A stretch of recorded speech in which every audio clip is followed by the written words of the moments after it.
telur, diet yang makan protein je, tak makan karbohidrat. Until when? Betul. Itu yang kita tak nak ajar. Memang boleh, setengah orang boleh buat benda tu, tapi sampai bila? Okay, seperti semua viewer tahu, every episode kita akan ada speaker yang akan berbincang tentang sesuatu topik lah. So for this episode kali ni kita ada klik. So kita bagi Kak Roza, tapi nama penuh Dr. Roza Nadia lah, yang akan cerita tentang tajuk yang everyone can relate to, tentang berat badan. So say hi to the camera. Hai, Assalamualaikum. Saya Roza. Okay, so kalau rakyat Malaysia tahu bahawa kita memang ada isu dengan obesiti lah. So memang banyak masalah obesiti. Even kalau dekat social media pun kan, sekarang kita orang ada TikTok apa semua. Betul. Cerita pasal nak turun berat badan ni ada macam-macam cara. Macam-macam gaya orang buat, dan ada yang berjaya, ada yang tak berjaya, ada yang okey, ada yang tak okey. Tapi apa yang saya nak ketengahkan hari ini adalah bila orang dah turun berat badan, dia dah buat lah kan, dia orang dah turun berat badan tu a desire weight lah contohnya. Betul. Tapi tiba-tiba naik balik ataupun susah nak kekalkan berat badan ideal tu. Kenapa benda tu boleh jadi? Okey, betul tu Jida, sebab memang experience kita as dietitian. So Jida pun pernah experience benda yang sama, yang mana patient datang kat kita akan bagi tahu senario ni. Kan dia dah berjaya dah turun berat badan, tapi kenapa naik balik ni berganda pula tu. So kat sini kita nak share kenapa benda tu terjadi. Dia boleh banyak faktor sebenarnya, tapi antara salah satunya kita kaitkan dengan metabolisme badan lah sebenarnya. Okey, bila seseorang tu yang ada penurunan berat badan, selalunya datang kat kita dengan senario macam ni, selalunya mereka ni ada pengalaman yang mengamalkan diet ekstrim. Contoh diet ekstrim ni contohnya macam sebelum ni dia makan macam biasa je dah. Sarapan, tengah hari, malam kan. Tapi tiba-tiba dia nampak kawan dia dapat turunkan berat badan yang sangat banyak dengan cara diet ekstrim. Contohnya makan sekali sehari je. Omat kan? Kan sekarang orang buat omat kan kat TikTok. So benda yang bukan habit dia lah sebenarnya. Betul. So bila dia dah aggressively turunkan makanan yang dia ambil tu, secara tak langsung komposisi badan dia pun berkurang jugalah.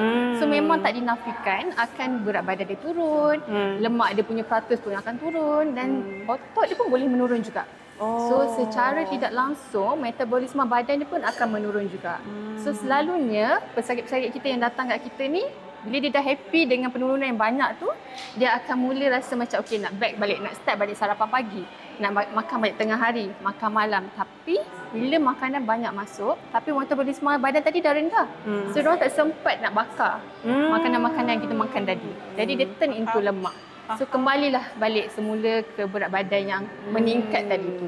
So dia bila seseorang ni ubah secara ekstrim, maksudnya dia hanya tengok nombor di scale tapi bukan komposisi badan. Betul je tak? Sebenarnya suka saya nak share lah untuk semua audience kan. Yang bila kita cakap pasal lemak, kita punya term-term biasa kita kata bakar lemak. Tapi bakar lemak macam bukan bermaksud lemak tu totally tak ada dalam badan. Okay? Sel lemak tu masih ada. Dan lagi kita yang dewasa tu sel lemak tu masih sama. Contoh macam saya sebelum diet dalam ada 10,000 sel lemak contohnya. Selepas diet dah dapat turun berat badan, sel lemak saya masih lagi 10,000. Tidak berkurang sebenarnya. Tidak berkurang. Tapi yang apa membezakan adalah saiz sel lemak tersebut. Faham. So kalau dia tak dapat kontrol, kan, dah diet tu dah kurang lemak, dah kurang makan, so lepas tu pula dia akan ada potensi untuk kembali kepada berat yang sama sebab sel lemak tu masih ada dalam badan. Atau lebih lagi. Tapi kebiasaannya sel lemak ataupun growing numbers of fat cells ni selalu jadi antara macam adolescent ataupun kanak-kanak. Kebiasaannya among adult ni dia lebih kepada saiz sel lemak tadi tu. Numbers of cell. Okey. So kita dah tahu kalau seseorang tu pergi kepada ekstrim, bila dia turun, sel lemak tu masih ada, tapi bila dia kembali kepada cara makan biasa, dia mungkin tak tahu benda nak makan kot ataupun cara dia, sebab itu bukan rutin dia yang dia buat sebelum dia turun berat badan. Betul. So apa yang kita nak ketengahkan tu, diorang kena faham, individu kat luar sana kena faham konsep yang diorang apply sebagai method diet mereka ni, dan apa sebenarnya perubahan yang berlaku dalam badan. So that diorang lebih fokus, diorang tahu apa yang akan berlaku lah kalau dah bertukar diet tak seperti itu, apa akan jadi pada badan pula selepas itu. Faham. So sepatutnya mereka ni kena lebih berhati-hati. Lebih berhati-hati, lebih mendapatkan maklumat yang lebih tepat lah dengan sumber yang tepat. So supposedly kena jumpa dietitian lah. Betul kan? Dietitian adalah tempat yang terbaik lah sebenarnya. Kita boleh explain benda-benda macam tu. Betul. Sebab saya perasan sekarang yang macam tadi kan Kak Rosa cerita pasal OMAD, lepas tu ada yang buat IF for long time. These people, mereka dah try turun berat badan pun dah naik balik, dia jadi frustrated. Dia dah tak nak dah untuk cuba untuk turunkan berat badan, dia nak biar je macam tu. So apa yang Kak Rosa rasa, what would be like the things yang you rasa orang tu tak sepatutnya berfikiran macam tu lah? Satu benda, bila kita cakap berkenaan dengan penurunan berat badan ataupun anything yang berkaitan dengan kesihatan ni, kita kena tahu apa fokus kita. Adakah fokus kita untuk menurunkan berat badan sahaja? Jadi itu akan buat kita lebih rasa kecewa kalau berat badan kita tak dapat turun. Tapi hakikat sebenar, kalau kita kontrol makan, kita kontrol cara pilihan makanan lebih sihat, indirectly perkara lain yang masalah kesihatan lain pun akan dapat dikawal. Kan? Contoh, dia tak nak ambil minuman manis yang kerap. Mungkin dia dah terhindar daripada penyakit diabetik ataupun penyakit kencing manis macam tu. Betul. So itu sepatutnya semua orang kena tengok dari video yang lebih luas lah, instead of satu je berat badan saja. Mentality tu bukan hanya daripada bentuk badan lah. Usually orang turun berat badan adalah sebab nak kurus. Betul. So mentality dia bukan hanya untuk kurus, tapi lebih kepada kesihatan lah. Betul. Kesihatan yang menyeluruh. Faham. Okey. So bila mereka ni dah katalah nak turunkan berat badan dan sebagainya, mereka cari method, tapi apa yang selalu dietitian ajar adalah pemakanan sihat lah. Betul. Dan orang-orang dekat luar ni dia sangat kreatif tau actually. Dia pergi social media, dia try calorie calculator, dan satu soalan yang saya selalu terima adalah macam mana nak kira kalori. Praktikal tak untuk seseorang pesakit lah, especially yang nak turunkan berat badan ni, untuk dia kira kalori setiap hari? Okey. Untuk soalan Jida ni, dia sebenarnya sangat subjektif. Dia depends kepada siapa yang nak mengamalkan pengiraan kalori ni, dan apa motivasi orang tu, apa lagi persekitaran individu tu pun macam mana. Dan kebiasaannya mereka yang buat pengiraan kalori ni adalah mereka yang sangat bermotivasi tinggi. Dan dia pun ada suasana yang sangat mudah untuk mereka kira kalori, untuk timbang makanan, so that diorang boleh record, kan? So orang-orang inilah yang akan menjalankan aktiviti pengiraan kalori tu. Kan? Sampai kan ada setengah dia buat meal preparation selama seminggu. So senang dia nak control portion dengan kalori dia. Tapi Jida kena ingat, sebab ada antara kita ni mungkin pergi kerja tak sempat nak prepare makanan semua kan. Jadi benda tu memang susah nak sustain, maintain, dan susah dia nak apply. Kurang praktikal. Kalau macam pendapat takutlah, kalau kita gunakan calorie calculator, adakah benda tu efektif for them? Okey. Untuk those yang memang tahu kat mana nak kira kalori semua tu, kita recommend je. Sebabnya at the first place, itu akan memberi idea dan panduan untuk mereka macam mana nak control in the future. So at the early stage, maybe diorang boleh dapat idea, okay, kalau makan nasi banyak ni berapa, kalau minum air ni berapa. So itu memberi panduan awal lah. Tapi untuk jangka masa yang lama, saya rasa kita ada method yang lebih mudah sebenarnya. Lebih praktikal. Antara salah satu contoh yang method lebih praktikal adalah suku-suku separuh tu. Itu antara yang macam ada kat sini kan. So ini adalah secara visualnya dapat control secara tak langsung portion sekaligus dengan kalori kita ambil. So kita kena faham lah, saya selitkan sikit lah apa kalori itu sebenarnya. So kita kena faham setiap makanan, setiap minuman, even yang air depan saya ni pun ada kandungan kalorinya. Dan ianya berbeza setiap jenis makanan, setiap method of cooking tu, bakar ke, rebus ke, ataupun goreng ke, dia berbeza-beza. Sama juga air coklat ke, air susu ke, semua berbeza-beza. So yang tu kita kena faham, dan dari segi praktikal atau tidak tu data nombor 2, tapi masing-masing kena faham apa tu kalori sebenarnya. Ya, betul. Saya perasan like kalau orang yang try untuk kira kalori ni, mereka menghadapi kesukaran untuk maintain, and then sometimes they exhausted sebab dia rasa macam semua benda nak kena kira. Betul. They have that kind of mentality to which pastinya tak praktikal lah. Betul. So ada cara tak dietitian bila jumpa dietitian tu apa yang mereka boleh expect dari segi pengurusan berat badan ni, apa yang diorang akan bila jumpa dietitian tu dietitian akan buat benda ni? Okey. Selalunya selain pada kita ajar dari segi porsi makanan, kita akan ajar juga pesakit-pesakit kita yang datang untuk pilih makanan yang lebih sihat.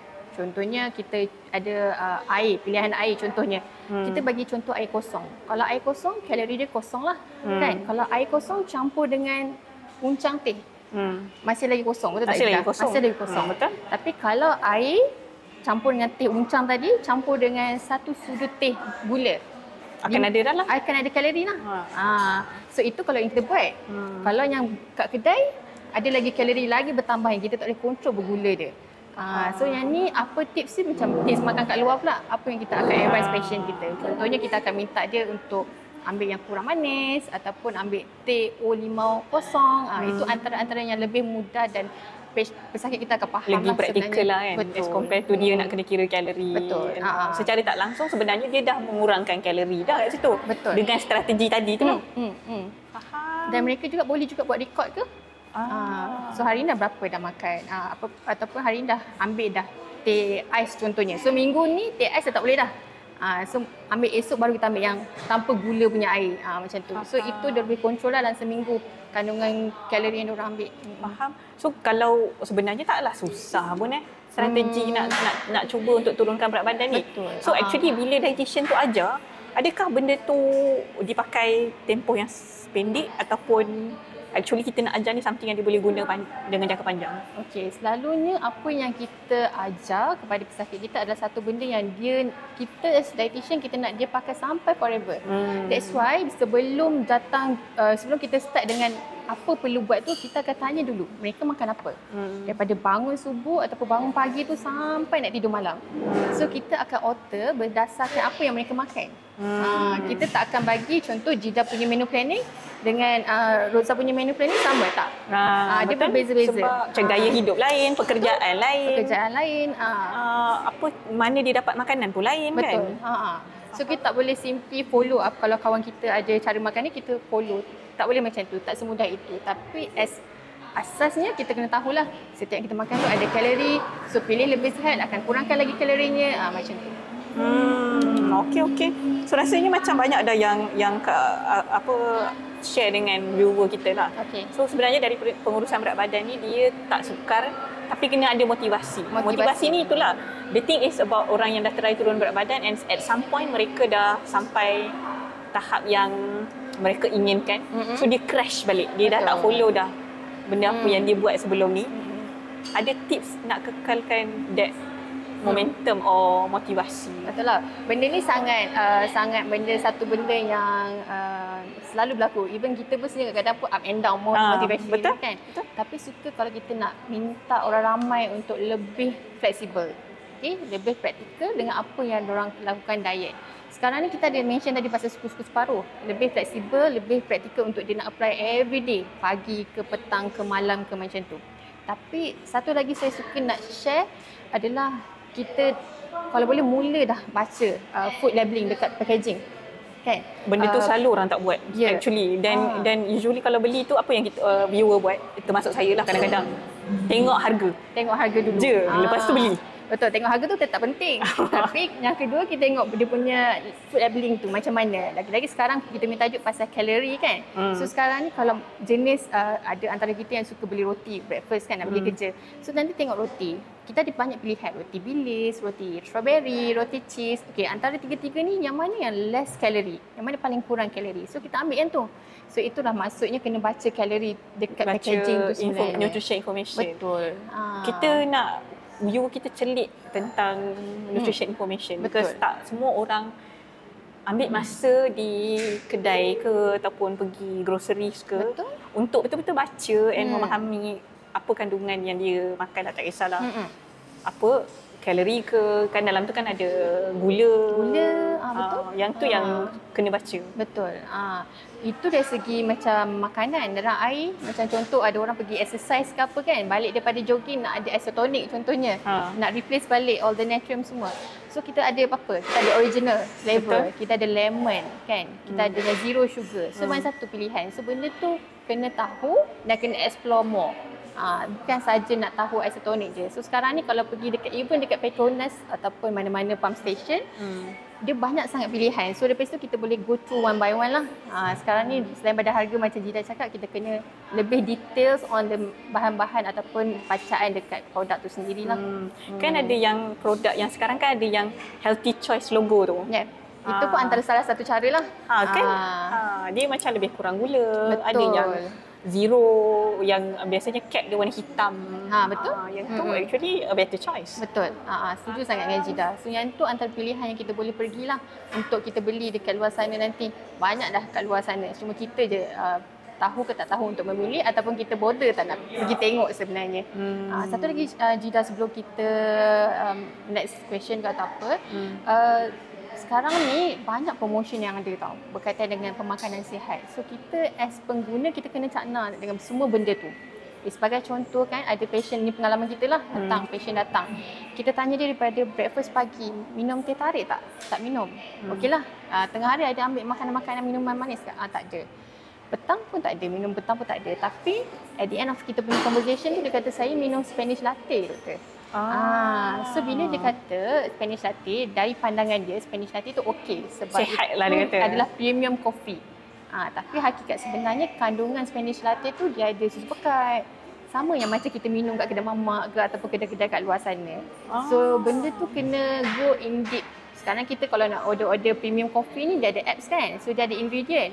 So tengok apa ingredient dia dulu. Betul. Macam tu. Tak pernah fikir pula yang actually benda yang kita order through apps macam kan kalau kita tak kisahlah jenama apa kan, semua kan ada dia punya ingredient, lepas tu kan dia ada certain yang ada nutrition information kan. Betul. To which actually kalau nak beli boleh tengok dekat situ. Lepas tu kan actually ada juga yang pilihan yang less sugar, less sugar, zero calorie. So option to be healthy tu ada dah sebenarnya. Kita je kena explore more on that. Betul. And satu je, saya tertarik bila katakanlah kita dah apply all the cara strategi yang kita bagi tahu tu, most viewer atau orang lah yang nak turunkan berat badan, mereka ada high expectation. They feel that bila mereka dah buat segala benda yang kita dietitian dah beritahu, mereka expect penurunan tu akan drastik dan banyak. Adakah itu satu mentaliti yang patut atau tak? Okay, one thing yang bagus yang podcast hari ini kita nak bagi tahu, penurunan dalam seminggu tu up to macam 0.5 hingga 1 dalam seminggu ataupun dalam sebulan tu maksimum 4 contohnya kan. Itu pun dah sangat membuatkan kita as dietitian dah happy dah. Sebab itu adalah antara range yang kita selalu jumpa patient siapa yang ada range ni, selalunya dia akan berpanjangan maintenance of the weight reduction tu. So sekarang ni don't expect to reduce more sebab benda tu kita nak aim untuk dia sustain dalam masa yang lama. Biar dia sikit penurunan tapi apa yang kita apply tu sangat praktikal dan kita happy with the changes yang kita buat.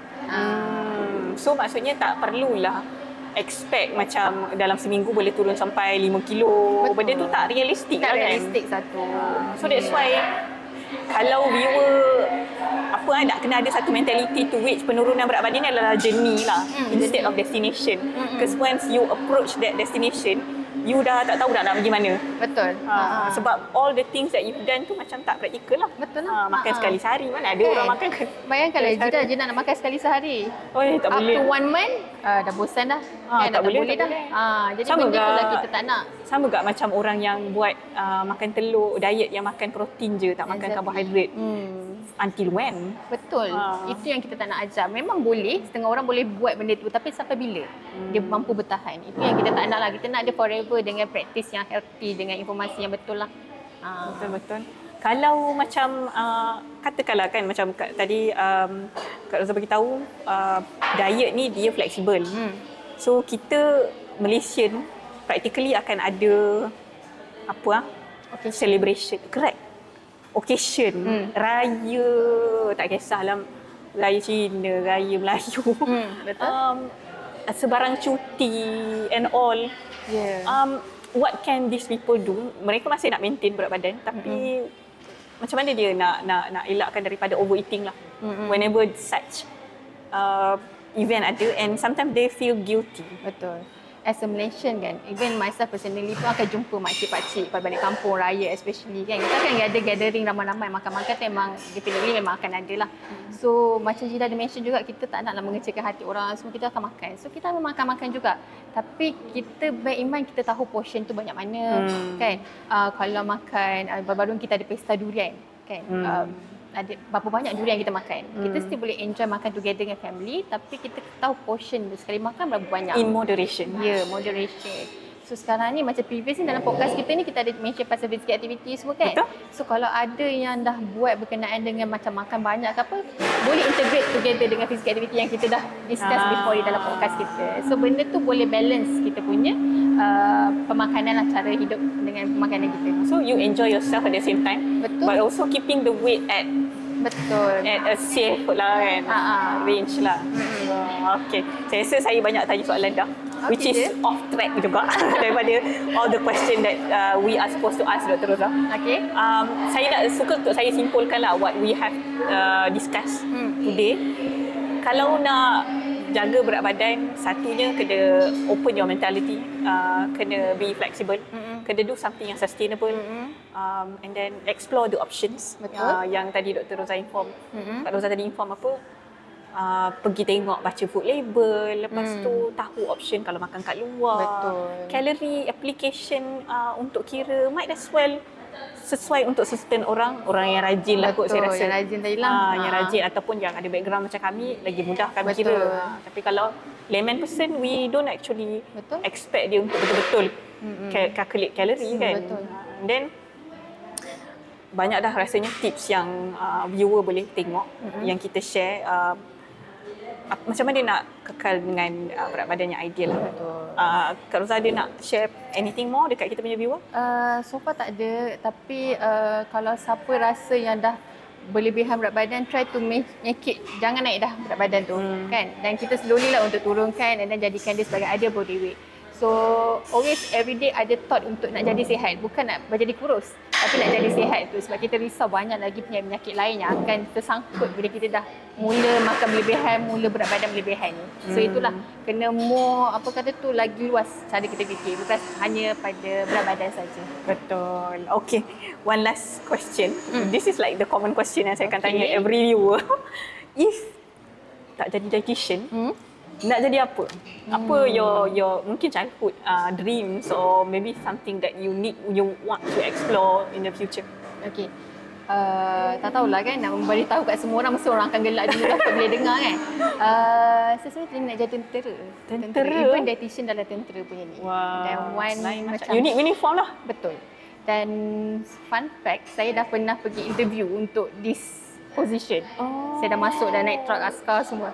Tapi time tu kita punya requirement tak lepas jadi tentera tu. So terkubur di situlah. So hari ni kat sinilah kita kerja. Mana tahu viewer kita tentera kan. Boleh tengok lah. Okay, very good. So excellent. Thank you so much to kita punya speaker hari ni, Kak Rosa. This is actually her first podcast. New face lah dalam Clinic Diet. Betul lah. Thank you for inviting.